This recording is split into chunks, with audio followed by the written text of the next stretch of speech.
நாளைக்கான வீடியோ தாங்க வந்திருக்கு. வீடியோ வந்து சூப்பரா இருந்துச்சு அப்படின்னு தாங்க சொல்லணும். அதாவது நம்ம கேர்டேக்கர் ராணி இருக்காங்கல்ல, அவங்க வந்து ஸ்வேதாவோட ஆளுகள ரவுடி இருக்காங்கல்ல, அவங்கள அடி தும்சம் பண்ணிட்டாங்க அப்படின்னு தாங்க சொல்லணும். அதெல்லாம் பார்க்குறதுக்கு நம்ம சேனலை மட்டும் மறக்காம லைக் அண்ட் சப்ஸ்கிரைப் மட்டும் பண்ணிருங்க. ஃபஸ்ட்டு எடுத்தோடனே நம்ம தமிழ் வந்து ராணி கூட வந்து கடைக்கு போகிற மாதிரி காட்டுறாங்க. கடைக்கு போயிட்டு சாமான் எல்லாம் வாங்கிட்டு அப்படியே ரிட்டர்ன் வந்துக்கிட்டு இருக்கிற மாதிரி காட்டுறாங்க. அப்படி வரும்போது பார்த்தா இவங்கள வந்து ஒரு 4 ரவுடிங்க வந்து சுத்து போட்டுறாங்க. அங்கிட்டு இங்கிட்டு சுற்றிக்கிட்டே இருக்காங்க. உடனே வந்து நம்ம ராணி வந்து பயந்துடுறாங்க. யார் இந்த ரவுடிங்க இப்படி நம்ம சுற்றிக்கிட்டு இருக்காங்களே அப்படிங்கிற மாதிரி சொல்லிட்டு தமிழ் இருக்காங்கல்ல, அவங்களும் ராணிய இருக்க பிடிச்சிக்கிறாங்க. யார் இவங்க? இவங்க என்ன பண்ண போகிறாங்க? அப்படிங்கிற மாதிரி கேட்டுக்கிட்டு இருக்காங்க. உடனே ராணி வந்து டக்குன்னு பயந்துட்டு, என்னங்க வேணும் உங்களுக்கு? உங்களுக்கு இப்போ என்ன பிரச்சனை? அப்படி நான் என்ன பண்ணேன் உங்களை? அப்படிங்கிற மாதிரி கேட்காங்க.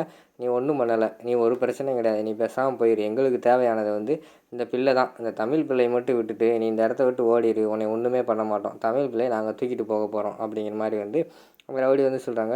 அப்போனா நான் ஒன்றும் பண்ணலையா, என்னையும் நீங்கள் விட்டுருவீங்கல்ல அப்படிங்கிற மாதிரி வந்து ராணி கேட்காங்க. உனக்கும் எங்களுக்கும் ஒரு பஞ்சாயத்தும் கிடையாது, ஒரு பிரச்சனையும் கிடையாது.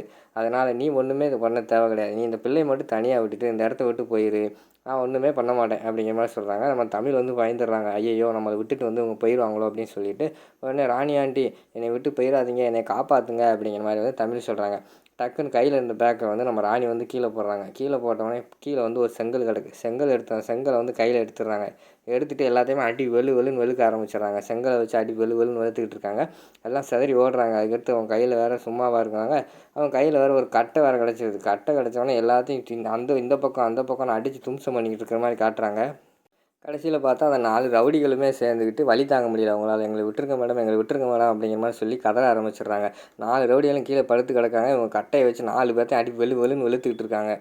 இங்கிட்டு பார்த்தா நல்லா தமிழ் பாப்பா பார்த்து என்ஜாய் பண்ணிக்கிட்டு இருக்கிற மாதிரி காட்டுறாங்க. அடுத்து 4 ரவுடிகள் அடி தாங்க முடியாமல் அந்த இடத்துலேருந்து தெரிச்சு தலை தெறிக்க ஓடுற மாதிரி காட்டுறாங்க. அடுத்து நம்ம ராணி வந்து சொல்கிறாங்க, இந்த பாரு இந்த குழந்தை என்னை மீறி யாராலையும் கை வைக்க முடியாது அப்படிங்கிற மாதிரி சொல்கிறாங்க. அந்த இடத்துல தமிழ் வந்து ராணியை வந்து நல்லா கட்டி பிடிச்சிக்கிட்டு இருக்கிற மாதிரி காட்டுறாங்க. அதோட பார்த்தீங்கன்னா அந்த ப்ரோமோ வந்து முடிச்சிடுறாங்க.